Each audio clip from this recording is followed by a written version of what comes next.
Good afternoon. Welcome back to Passionate World Talk Radio Network, which is a wholly owned subsidiary of Global Media Network LLC, to educate, to enlighten, to entertain. And today, on this episode of Lest We Forget Historical, we're going to change the venue just a little bit. And we're going to be talking about cocaine sharks. No, it's not a new horror movie yet. However, sources have indicated that it might possibly be turned into one. And yes, after centuries of distributing and dropping our garbage into the ocean all over the world, our garbage is finally beginning to affect the inhabitants of the ocean, all those fish, octopus, sharks, dolphins, whales. You see, they pick up what we throw in. And that's what today's topic is going to be all about. And if you manage to make it through the 15 minutes or less of this podcast, you may find out a way of how you can help out. Because if mankind decides they want to do something, they can and they will. So please stay tuned. Recently, an article appeared on the BBC, and it was subsequently picked up by the New York Times. And what it was a finding from the Oswaldo Cruz Foundation, which found high levels of cocaine in 13 Brazilian sharp-nosed sharks located near Rio de Janeiro, which is also a famous tourist spot.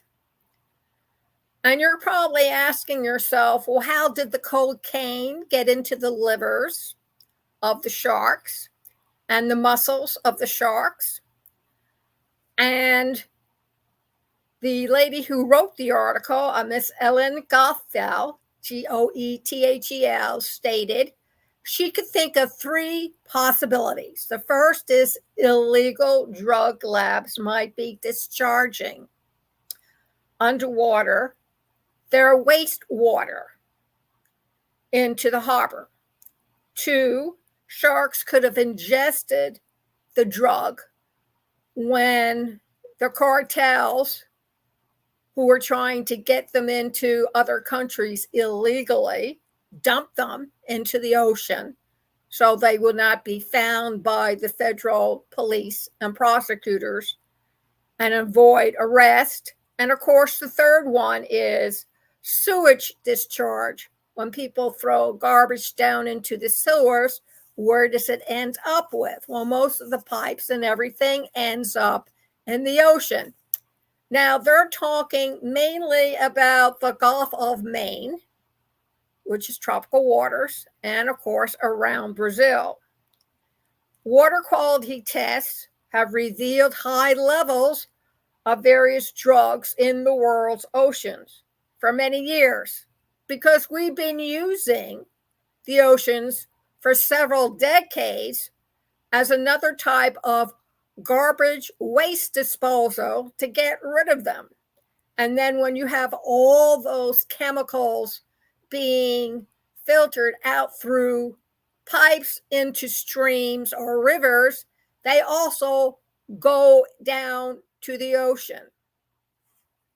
So as a result, even though they claim that the wastewater was treated, it still gets down into the ocean following the path of least resistance.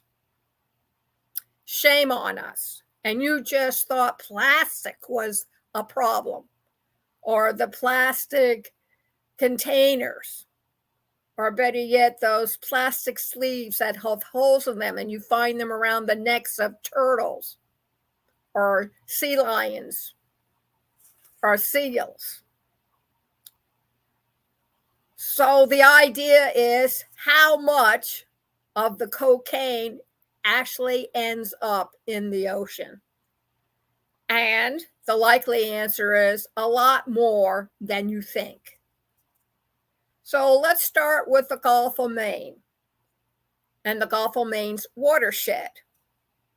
This watershed drains into the Gulf of Maine and includes most of Massachusetts, north of Cape Cod, almost all of New Hampshire, all coastal and central Maine, the Bay of Fundy, New Brunswick to Cable Sable, Nova Scotia. That's a lot of places for it to end up with. A lot of these places are for the rich and famous and wealthy, but of all of these other places just have normal people in them with restaurants and industries and factories and people who just don't know that that's what garbage cans are for, or garbage bags.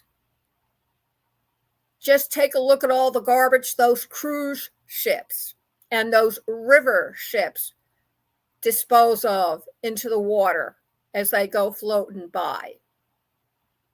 And sharks are trained.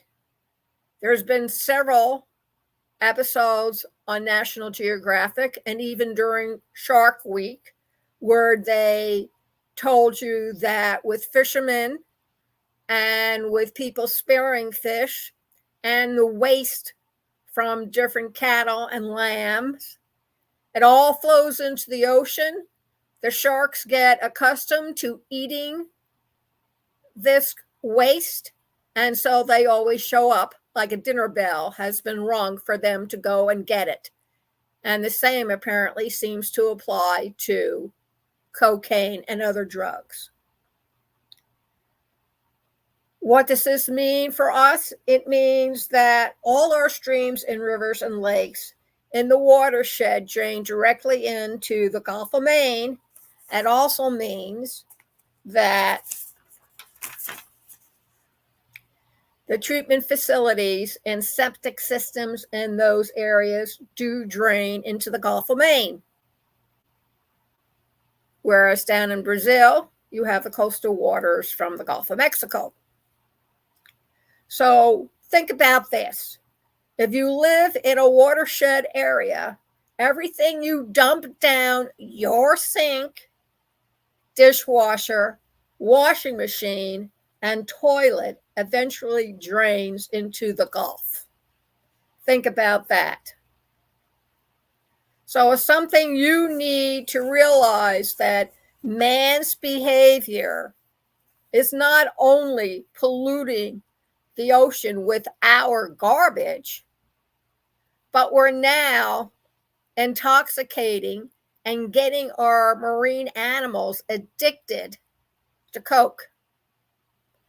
And what this does to the behavior of the sharks and other sea creatures has yet to be determined and to be investigated. Call to action. There are several conservation groups that you can join and try to start cleaning up the oceans, not just from plastic, but also from drugs that are dumped illegally into the ocean, or people who dump their own drugs into the ocean so they don't have to face the authorities. And remember this: your children, your grandchildren, and your great-grandchildren are the ones who are going to be affected by the behavior of sharks and other marine creatures that are getting high on your coke. Thank you very much for joining me this afternoon. You can listen and view this episode, Cocaine Shark, all over again on youtube.com/PWR Network, PW Talk Radio, on Facebook.com/Passionate World Radio, at https://passionateworldtalkradio.com, and all our other social media found directories, and social media foundational sites. This program has been brought to you by Ruby AI.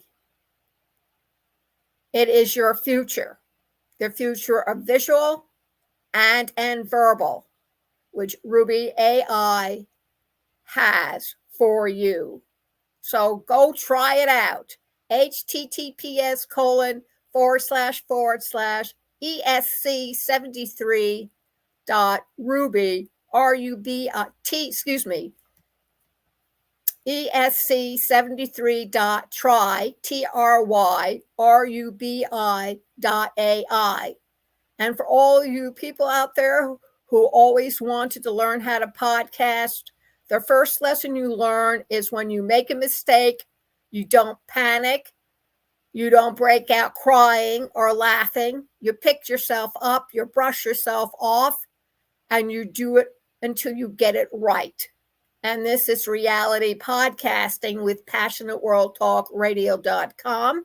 And you can find out about the training that we provide for 2 months, an hour a day, first 30 minutes, lecture, last 30 minutes, questions and answer, and you get to put into action everything you were just provided with the information. Plus, at the end of the 2 months, you have 3 complete 15 minutes or less podcasts. Not only do you receive a certificate of completion, but you receive the opportunity to air your 3 podcasts, 1 for each week, 3 weeks, and the opportunity to become an intern at PWTRN for 6 months. And if you've built up a big audience and you're really passionate about the topic you did your podcasts on, you will also be given the opportunity to join our station as a podcast host. So thank you all very much for listening. And remember this, don't toss garbage into the ocean because someone lives there. And like all garbage, it eventually sinks down to the bottom. Have a great weekend.